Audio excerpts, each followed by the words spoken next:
this morning, speaking of friends, it's been far too long since we've caught up with our next guest, and I don't know how to feel about the fact that he's a Colt now. I don't think it's worse than the Browns.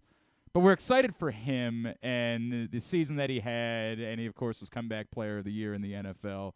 He is Super Bowl 35 MVP and our buddy Joe Flacco, and he's back with us now here on GCR. Joe, it's Glenn. It's great to see you, man.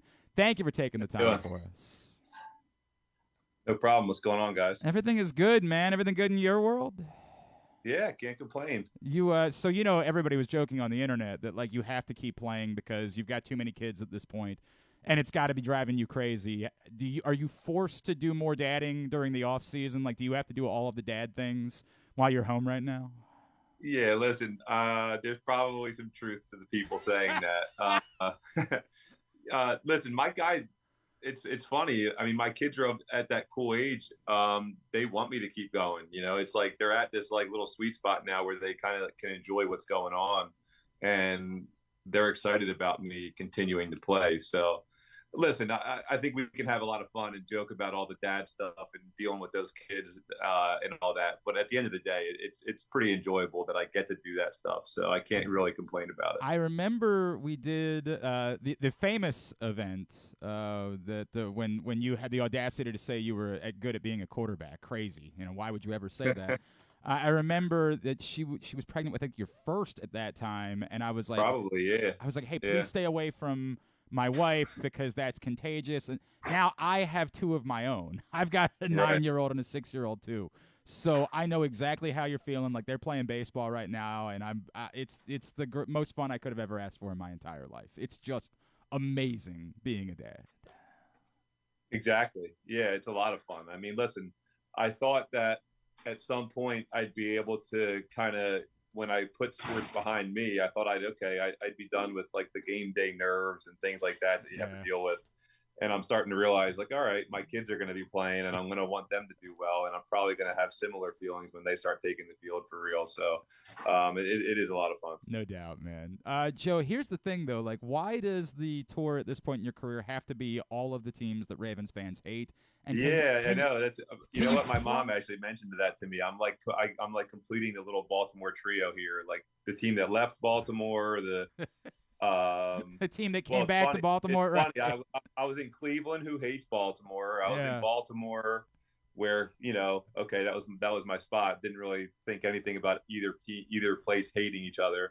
And now I'm going to Indy, who Baltimore hates. So it's it's a funny little coincidence, I think. But I'm excited about being out there. Can you promise that the triumvirate will never include Pittsburgh? Because that one might be that might be the bridge too far, Joe.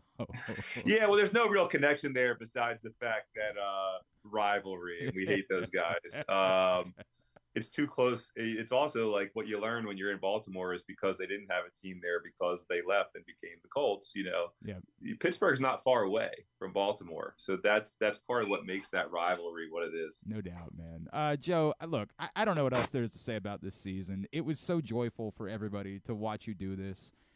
Did you ever doubt at all? Like, did you ever have a moment where you thought, maybe it just is over, or maybe or did you know if I'm in the right spot, I'm still plenty capable of throwing the football the way that I've always been plenty capable of throwing the football? Yeah, listen, I didn't have doubt in terms of my ability to do it, but I definitely had doubt in terms of whether it would ever happen again and things like that, just because there's certain things that are out of your control. And I think it's been a learning process over the last few years to just, not that I wasn't always aware of that, and people always tell you that, but just control what you can, and and that's all you can really do to a certain point. Obviously, I think that's kind of been put more in the spotlight for me the last few years. There's obviously things that are out of my control that you can have a little bit of an impact on.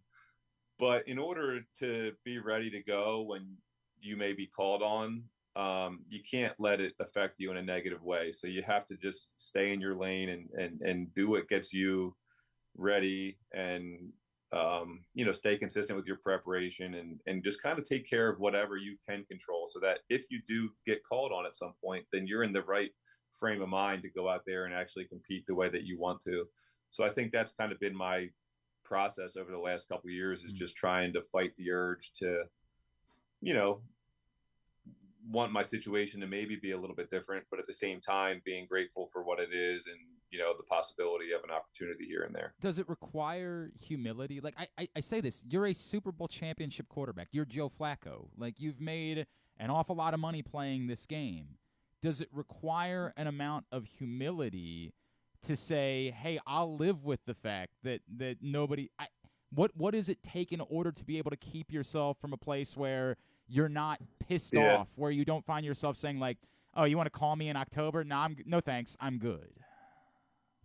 I think that you have those urges. You're constantly doing that on a daily basis, fighting those things. And I think the daily routine, people always talked about the routine that you get into when, find a routine and stuff like that. And, it's tough to kind of just take somebody's word for it. You have to kind of learn it for yourself to a certain extent. But I think for me, in terms of like finding routine while I'm not with a team, finding an off-season routine, those kind of things all help, because they keep you focused on what you're doing today, as opposed to, what might happen 2 months from now, or things like that. And I think the better you can kind of keep yourself in the present, then the less you worry about those things. You don't think about anything else besides, hey, I accomplished what I wanted to today, and tomorrow I'm going to do the same thing. I think that helps keep those thoughts away. But listen, you definitely have times where you're battling that, and it's a process, and you just gotta have people around you that kind of help you through it a little bit. Does being a dad help in that? Does it give you a perspective that, like, hey, none of this is that big of a deal? There are things that are far more important.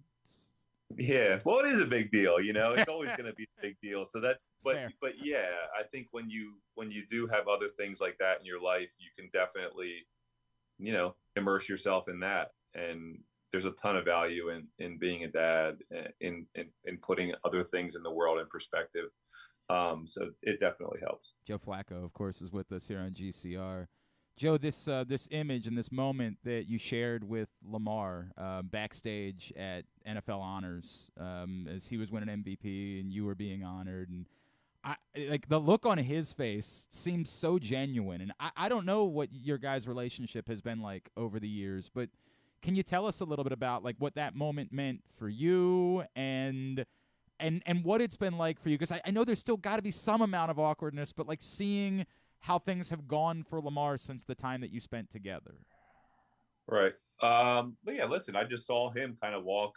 I was backstage as I heard him get announced, and I saw him kind of pop back where I was. So I just wanted to congratulate him. I mean, obviously he's done a great job in his career so far. And, listen, it's easy to have awkward feelings towards people when it's that kind of situation. But at the same time, like, what's his involvement? Why should I be awkward to him? He was just a guy that got picked by Baltimore, just like anybody else. So I just wanted to it was just about making sure I congratulated him. We were teammates for a year, and he loves this game. So I just wanted to make sure I said what's up to him. Did it mean something? Like, again, the smile on his face, like, really, I think gave a lot of us joy. Did it mean more to you to see how happy he was to celebrate with you? I don't know. I didn't really think about it too much in the moment. Like I said, I just wanted to congratulate him, and I'm sure he was like, had people there that were very proud. I'm sure he was obviously on top of the world at that point. Feeling what he felt about winning that award. I mean, yeah, I didn't think about it too much. Like I said, it was a guy that I had a good relationship with for a year, and it just felt right to say something to him in the moment. I mean, it would have been more awkward to kind of be back there and just like completely avoid right. Lamar, you made eye contact. No, listen, Lamar's. I think the year that I was with him, you can tell that he loves football, and that's what he cares about. And he's a good kid. And it is kind of funny when you're my age and you're dealing with guys that are, even though he's been in the league a little while, like they're still a lot younger than I am in certain ways. So I think I think just the little bit of the age thing there and all that, it plays into that relationship a little bit. So I'm sure that was part of it, the smile on his face and things like that. I asked this knowing it's a pure hypothetical because you have a team. If the Ravens had reached out like 2 weeks ago, is that a bridge that like you could have said, I'll listen, I'll consider it, or does that part of your life just kind of have to be over? There's no going back to that. No, listen, I mean, I'm open to anybody who wants to give me a chance to play football. Yeah.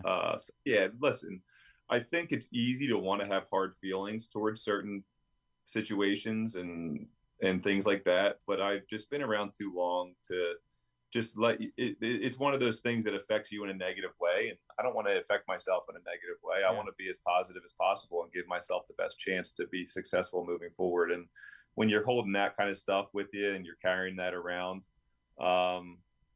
it ends up hurting you more than helping. I think there's obviously little ways to find fuel to keep you going and keep you motivated, but ultimately to have like a ton of animosity towards a certain situation is just negative for everybody involved. So yep, it would have been really cool. That would have been really cool if it had worked out that way, but yeah, alas, Indianapolis it is, and I'm sorry, we're just gonna have to root against you. It's just the way that it goes, Joe. You'll have to understand it. Hey, it is what it is. I thought we might see you guys this year in the playoffs. Man, you know how much we were talking about that for weeks. For weeks in town, we were talking about. I know. Take me. What did it mean to you to have? I'll give you an example. Griffin, who's my producer, who you met.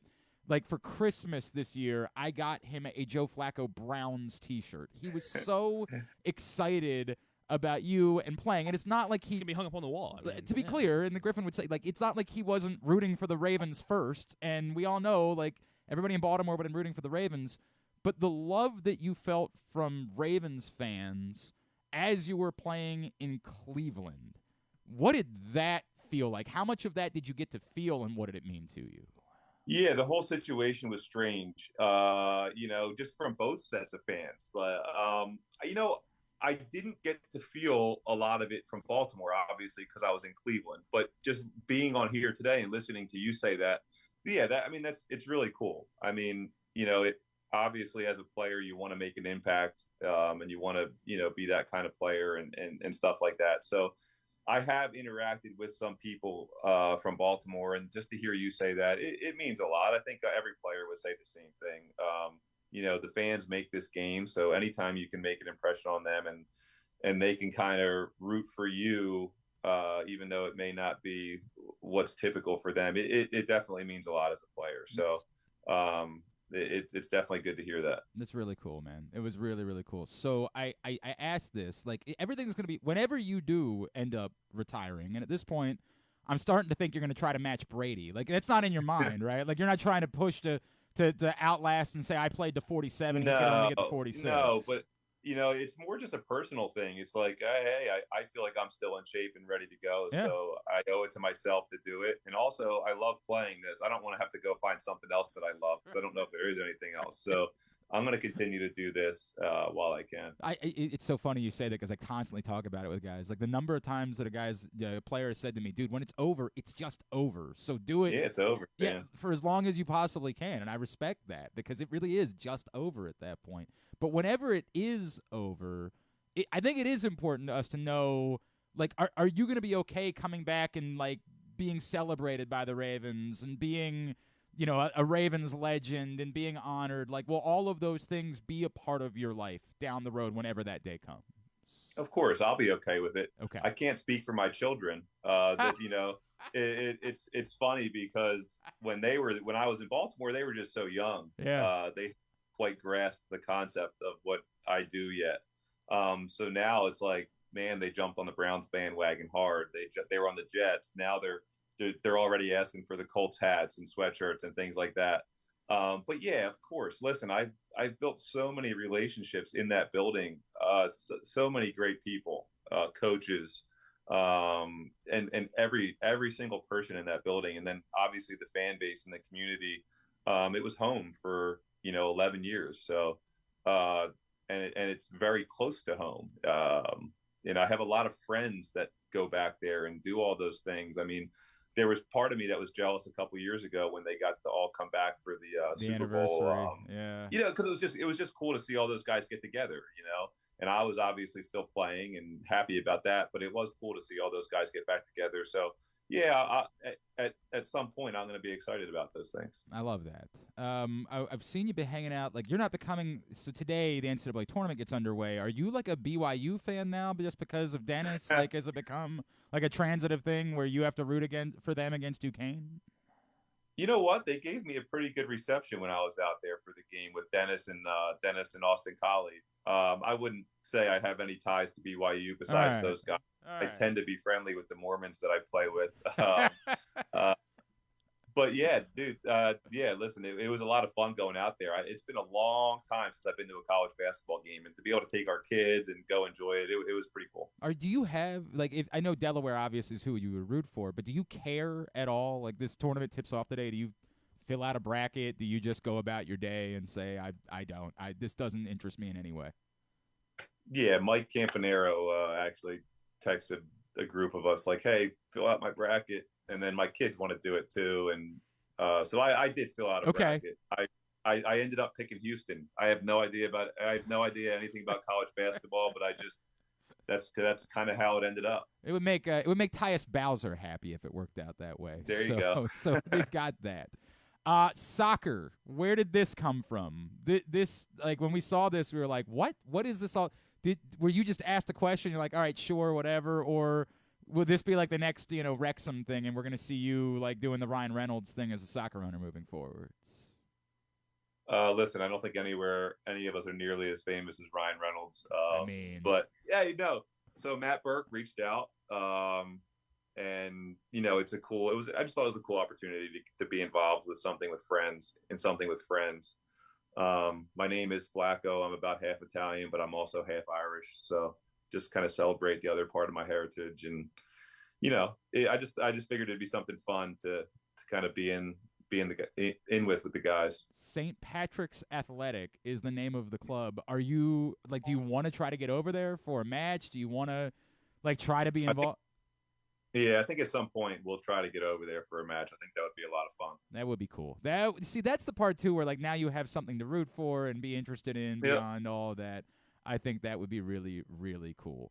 All right, Joe, I got to tell you, it's conflicting. It's conflicting. Like, you understand it was conflicting with the Browns. It's conflicting even more so with the Colts. And I also know about you, and like you cared about the history of the game. Like, you got here and asked people about like the history of the Colts, and you wanted to get involved. You haven't like heard from any of the former Colts who like think you're a traitor or anything like that, have you? Listen, I think most players, they understand. You just want to play the game. No doubt. It becomes a little bit, that's what it's about. I think even most fans grasp that concept and understand, what it means to players to be able to continue to play the game they love. Patrick Queen might disagree because he was getting a lot of crap.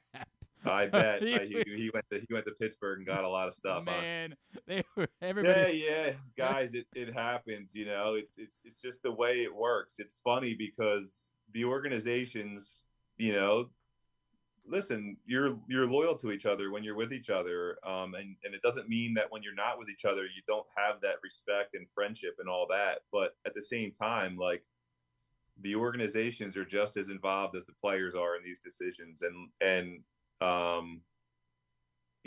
it's like if you were offered a bunch of money to go from the CEO of Pepsi to become the CEO of Coke, nobody's going to be criticizing you for doing that. That's and it's like, it's a fact. It's just part of the game. Yeah. And it's kind of what honestly makes it more fun, because then you have those storylines, and honestly, like, as players, we probably don't love those storylines, but it's what makes it to a certain extent. So you just have to deal with it. I'm so glad you said it's good for business is what it is. Yeah. Listen, most players would just say they hate it, and it's easy to say that, but it's part of what you just have to deal with it. That's why the NFL is making as much revenue as they're making year over year, and it's just continuing to grow.